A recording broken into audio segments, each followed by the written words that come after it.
Alright. Holy shit, this actually looks pretty good.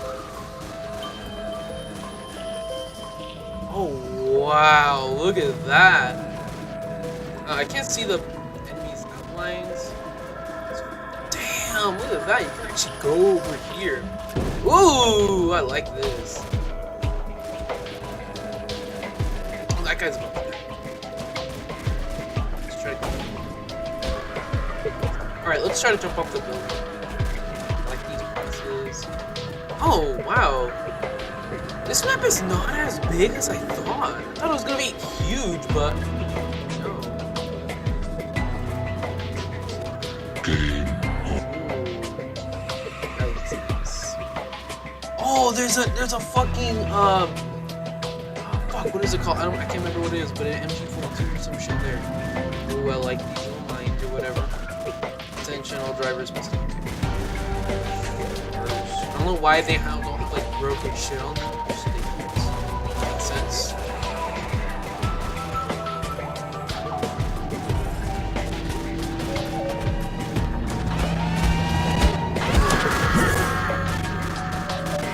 Oh, this looks nice. Someone green can literally camouflage right here. Oh my god, dude, I'm going blind. Oh, camo. Oh, you can go on the green. Can you go any further? That's what I thought. I was like, I'm pretty sure you can't go further into the tunnel. What? Yeah, like a good perspective shot.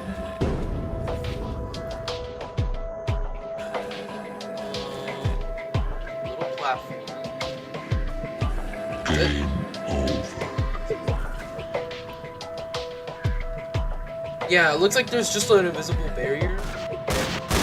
Oh, I just realized I could be playing on the fucking controller. And this entire time I was actually playing on my fucking mouse and keyboard. What the hell? We got it.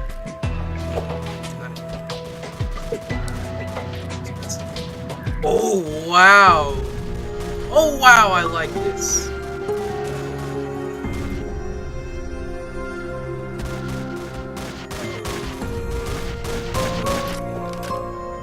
Oh, this is the middle of it. Okay, that's pretty nice. Oh, there's a busted out wall.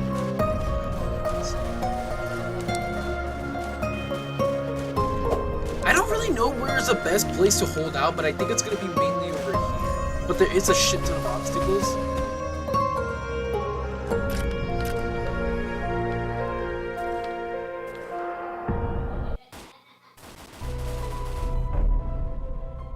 There you have it, a complete tour around construction sites rework, and I really do like this map. But let's go over the most important things. First of all is the rescue vehicle. I really like the fact that the rescue vehicle just swoops in, and you basically have to, of course, walk across the platform, and especially like this like wooden platform extension on the corner, and just jump onto the helicopter. And especially the fact that the the driver actually has an animation come on, like, come on, let's go, which is pretty cool. Sadly, we weren't able to see it fly away, but still, it's really cool to see another reworked helicopter coming into the game, and I've really loved the rescue vehicle.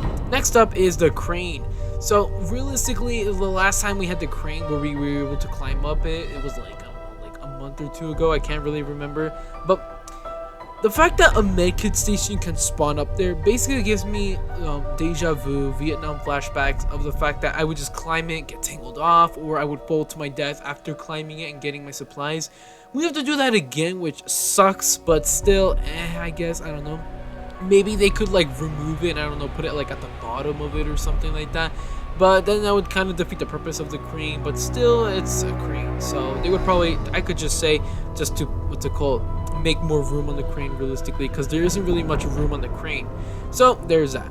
Now, next up we're going to be talking about is the stats, which I'm pretty sure every single person is wanting me to talk about. I love the stats. I love the fact that every single map, well, you couldn't really see here because it was all construction site, but I love the fact that how in every single map it says like how many times you've won, how many times you've lost, and how many times you blah blah blah, whatever it is. But one of the things I don't really like about it is the fact that it says how many times you've played, which is like a, wait, why do I need to know that? I just want to know how many times I've won and lost, like not really much of how many times I've played, you know? But still, it is a pretty nice feature, so I'm not really complaining too much there. And then there's the infected section, which is how many times you've killed a specific infected, and how many times you, as that specific infected, killed any survivors, or just regularly survivors, which is pretty cool to see. Like, oh, you, as a Juggernaut, you killed like 30 survivors, and killing Juggernauts, you killed like 50 or something like that, which is pretty cool. And I really just love the stats. I really do, and I would love to see like more stuff coming into those stats, basically. And then finally, I'm going to be talking about the infected selected points. So it's kind of confusing how this works, but basically every single time you damage a survivor with your claw attack or your ability, you gain points. Claw attacks 5, abilities give you 10, and basically Juggernaut rockets, rocket boulders, or whatever, rocket boulders, what's it called? The Juggernaut's boulders give you 25 per hit, basically, from the boulders, which is pretty cool. But same time, if you really think about it, this is not a balanced thing, because let's say you're a newbie and you just started playing this game, and you're playing as basically a basic infected, and you can barely hit any survivors with your basic attack. And if you're playing as, like, I don't know, an infected with like special abilities, you can barely hit any survivors with your abilities or your claw attack, meaning literally you will be a basic infected all the time, and you are unable to actually get any points since it's so hard and you get so little per attack. And then once you are able to finally purchase an infected, a special infected with all those points, you instantly die by like a cracked survivor, and literally you have to do it all over again. This is not a beneficial thing for what's called the player, because they're just like, wow, I spent like the last 30 minutes grinding so hard, and now I have to do it again. That is BS. So I would either say to basically rework the entire thing, give way more points. So for an example, claw attacks could be like 15 points to like 20, and then abilities could probably be like 30 to 35, because literally all these infected cost so much money, and the fact you have to really rely on the auto selection is pretty ridiculous. So I would say either increase the point system to a ton, or completely remove it, which sounds a little bit rude, but still they have to make some serious changes to that, realistically. And now finally, what I'm going to be talking about is my overall review of everything. I love construction site. I really do love all of the details and efforts they put into the map, especially on the road, the cars, the construction site building, the crane, literally the, what's it called, radiation in the trucks or whatever, or the van, the little, whatever the hell those cinder block type of things are.